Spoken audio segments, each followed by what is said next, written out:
नमस्कार दोस्तों, मैं हूं अमर छेत्री और आप देख रहे हैं मेरे चैनल मर्चेंट नेवी ऑफिसर। तो आज का वीडियो मैंने जो बनाया है वो 10वीं कक्षा के बाद आप मर्चेंट नेवी किस तरह से ज्वाइन कर पाएंगे और क्या कोर्स करेंगे। तो 10वीं कक्षा के बाद जो है आप मर्चेंट नेवी ज्वाइन कर सकते हैं और आपको करना पड़ेगा जीपी रेटिंग कोर्स। तो इस वीडियो में मैंने पूरा बताया है जीपी रेटिंग कोर्स क्या है, जीपी रेटिंग कोर्स की ड्यूरेशन क्या है, उसकी एलिजिबिलिटी क्राइटेरिया क्या है और उसकी फीस क्या है, कौन कौन सा डीजी अप्रूव इंस्टीट्यूट है उसका मैंने डिस्क्रिप्शन बॉक्स में डाल दिया है। और जीपी रेटिंग कोर्स करने के बाद में आप किस रैंक पे ज्वाइन करेंगे और किस रैंक तक प्रमोशन पा सकते हैं और रैंक प्रमोशन के बाद में आपकी सैलरी क्या होगी। तो भाई लोग, जो लोग इस चैनल पे नए हैं, इस चैनल को लाइक और सब्सक्राइब कर दीजिएगा ताकि मेरे आने वाले जो वीडियो आप लोगों तक अपडेट पहुँचते रहे। तो वीडियो को अंत तक देखिएगा, वीडियो को बने रहे पूरा। तो भाई लोग, जो लोग मर्चेंट नेवी में अपना कैरियर स्टार्ट करना चाहते हो तो सबसे पहले जो है आप जाके अपना पासपोर्ट अप्लाई कर लीजिए। मैं बताता हूँ आप लोग पासपोर्ट अप्लाई करने के बाद अगर मर्चेंट नेवी में कैरियर आप लोग स्टार्ट करना है तो क्या करेंगे। तो आप लोग को 10वीं पास होना चाहिए और इसके बाद में आप लोग को जो है जीपी रेटिंग का कोर्स करना पड़ेगा। तो इस कोर्स में इस वीडियो में मैंने यही बताया कि जीपी रेटिंग कोर्स करने के बाद में आप लोग जहाज कैसे ज्वाइन करेंगे। तो जीपी रेटिंग कोर्स होता क्या है, सबसे पहले तो ये जानिए। जीपी रेटिंग कोर्स होता है जनरल पर्पस कोर्स। तो जहाज में जो होते हैं तीन डिपार्टमेंट होते हैं एक्चुअली। एक होती है सेलिंग डिपार्टमेंट। सेलिंग डिपार्टमेंट की बात मैं अभी नहीं करूँगा। तो यहाँ पे बात करते हैं हम जहाज की दो डिपार्टमेंट की, डेक और इंजन डिपार्टमेंट। तो सबसे पहले मैं आपको बता दूं कि जीपी रेटिंग कोर्स का ड्यूरेशन कितना होता है। जीपी रेटिंग कोर्स का ड्यूरेशन होता है 6 महीने और इसकी कोर्स फीस जो होती है 1.5 लाख से लेकर 3 लाख तक होती है। अलग अलग इंस्टीट्यूट का अलग अलग कोर्स का फीस होता है, स्ट्रक्चर होता है। तो आप लोग ये इंस्टीट्यूट से जान सकते हैं। और इंस्टीट्यूट के बारे में जानना है तो मेरे डिस्क्रिप्शन बॉक्स में मैंने जो डीजी अप्रूव इंस्टीट्यूट जो है उसके बारे में मैंने डाल दिया हूँ। तो आप डिस्क्रिप्शन बॉक्स में जाकर चेक कर सकते हैं कि डीजी अप्रूव इंस्टीट्यूट कौन कौन सा है। तो अभी बात करते हैं हम इसकी एलिजिबिलिटी क्राइटेरिया। आपको क्या क्या क्राइटेरिया फुलफिल करना पड़ेगा आप जो मर्चेंट नेवी में 10वीं के बाद में जो है आप ज्वाइन कर सकेंगे। तो सबसे पहली बात आती है उम्र की। उम्र जो है आपको होना चाहिए 17.5 से लेके 25 साल के अंदर। अब होती है मार्क्स जो होती है आपकी 10वीं में जो है टोटल एग्रीगेट मार्क्स जो है वो 45% से ऊपर होना चाहिए और इंग्लिश में जो है 40% से ऊपर होना चाहिए। और आपकी जो आई साइट है वो 6/6 होना चाहिए और आप बिल्कुल भी कलर ब्लाइंडनेस ना हो। तो ये जो है एलिजिबिलिटी क्राइटेरिया जो है आपकी जीपी रेटिंग कोर्स के बारे में है। अब बात आती है, बहुत सारे दोस्त पूछेंगे कि भाई जीपी रेटिंग कोर्स करने के बाद मैं किस रैंक पे ज्वाइन करूंगा। तो रैंक पे आप ज्वाइन करेंगे यहाँ पे डेक में एज ए ट्रेनिंग हुआ इसमें। जैसे कि पहले बताया था इसमें 2 डिपार्टमेंट है, डेक डिपार्टमेंट और इंजन डिपार्टमेंट। तो डेक डिपार्टमेंट आप जब ज्वाइन करोगे तो आप जो है ज्वाइन करोगे एज ए ट्रेनिंग हुआ। तो ट्रेनिंग यूएस के काम क्या है? ट्रेनिंग यूएस के काम है जनरल मेंटेनेंस और बोसन को हेल्प करना डेक में काम के लिए। और इसकी सैलरी जो होती है ट्रेनिंग यूएस की वो होती है $150 से $300 तक। आप ट्रेनिंग यूएस के बाद में जो है आप जो है 9 महीने जो अपना जहाज पे टाइम बिताएंगे।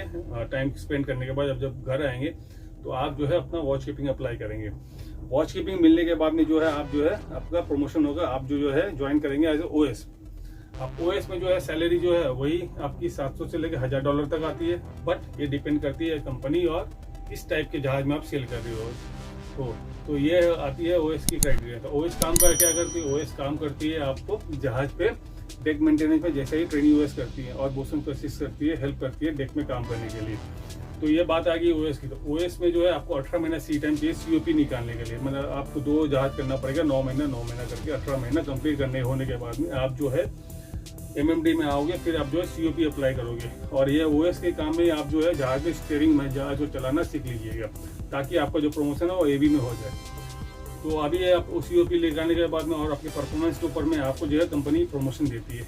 इस रैंक पे एबी का मतलब होता है एवियर बॉडी सीमन। मतलब इसका रिस्पॉन्सिबिलिटी थोड़ा बढ़ जाता है। एबी का काम होता है डेक में मेंटेनेंस वर्क में भी हाथ बटाना, प्लस जहाज को चलाना भी होता है और ड्यूटी ऑफिसर को नेविगेशन में हेल्प करना भी होता है। तो ये 3 काम एबी के रिस्पॉन्सिबिलिटी में आता है। जहाज जब पोर्ट में जाती है या पोर्ट से निकलती है तो एबी को जहाज चला के अंदर भी लेके जाना पड़ता है, बाहर भी निकालना पड़ता है। और जो सबसे लास्ट रैंक जो यहाँ पे होती है नॉन ऑफिसर कैटेगरी में वो है बोसन की। तो सॉरी, मैंने एबी की सैलरी बताया ना। एबी की सैलरी जो होती है वो वैरीज करती है आपको $1100 से लेकर $1400 तक। और अभी सेम होती है आपकी कंपनी के ऊपर में डिपेंड करती है किस टाइप की कंपनी में सेल कर रहे हो और किस टाइप के जहाज पे सेल कर रहे हो। और बात आती है बोसन की। बोसन जो होती है वो लास्ट रैंक होती है नॉन ऑफिसर कैटेगरी की। यही लास्ट रैंक है भाई लोग, अब तो समझ लीजिए ये आप लोग बोसन तक जा सकते हो नॉन ऑफिसर कैटेगरी में। तो बोसन की सैलरी जो है वो चाहे सैलरी वैरीज करती है 1400 से लेके 1700 तक, वही कंपनी के और किस टाइप के शिप पे सेल कर रहे हो। तो सेम आती है आपको इंजन में। तो इंजन में जो होती है ट्रेनिंग वाइप की सैलरी 150 से लेकर 300 तक और वाइपर की सैलरी 700 से लेकर 1000 तक, और मोटरमैन की सैलरी जो होती है 1100 से लेकर 1300 डॉलर तक आती है। सेम सिस्टम होती है यहाँ पे। सो आपको 9 महीना निकालना पड़ता है, फिर वॉश कीपिंग अप्लाई करो। और लेकिन यहाँ पे खाली COP के लिए आपको यहाँ पे 12 महीने निकालना पड़ता है। जैसे कि डेक सेक्शन में आपको 18 महीने निकालना पड़ता है, और यहाँ पे 12 महीने निकालना पड़ता है आपको COP as a oiler category. आपको मैंने बता दिया कि जहाज पे डेक डिपार्टमेंट और engine department GP rating course के बाद में आप किस तरह से ज्वाइन करोगे। अब बात आती है, बहुत सारे दोस्तों में से ये भी पूछा है कि सर हम लोग जो है नॉन ऑफिसर कैटेगरी से क्या ऑफिसर कैटेगरी में प्रमोट हो सकते हैं। तो हाँ भाई लोग, आप लोग भी जो है नॉन ऑफिसर कैटेगरी से ऑफिसर कैटेगरी में प्रमोट हो सकते हो, बट आपको एग्जाम देने पड़ेगा और उसकी लंबी चौड़ी थोड़ी क्राइटेरिया है। तो इसके बारे में जो है मैंने वो वीडियो मैंने अगला है नेक्स्ट वीडियो जो मैं बनाऊंगा, इसी के बारे में बनाऊंगा कि नॉन ऑफिसर कैटेगरी से आप ऑफिसर कैटेगरी में एग्जाम देके प्रमोट कैसे हो सकते हो। तो भाई लोग जो लोग इस चैनल पे नए हो तो चैनल को लाइक और सब्सक्राइब कर लीजिएगा, ताकि मेरे आने वाला वीडियो का जो अपडेट है वो आप लोगों तक पहुँच करे। तो भाई लोग, ये क्राइटेरिया थी GP रेटिंग के लिए। किस तरह से आप जो है मशीनों के करियर स्टार्ट कर सकते हो GP रेटिंग कोर्स के बारे में। तो भाई लोग, अगर आप लोगों को कोई भी डाउट हो मेरे कमेंट बॉक्स पे आप लोग कमेंट कीजिएगा और मुझे पूछ लीजिएगा। मैं ज़रूर से ज़रूर आप लोगों को मदद करूँगा कि किस तरह से आप लोग जो अपना करियर GP रेटिंग के बाद में स्टार्ट कर सकते हो।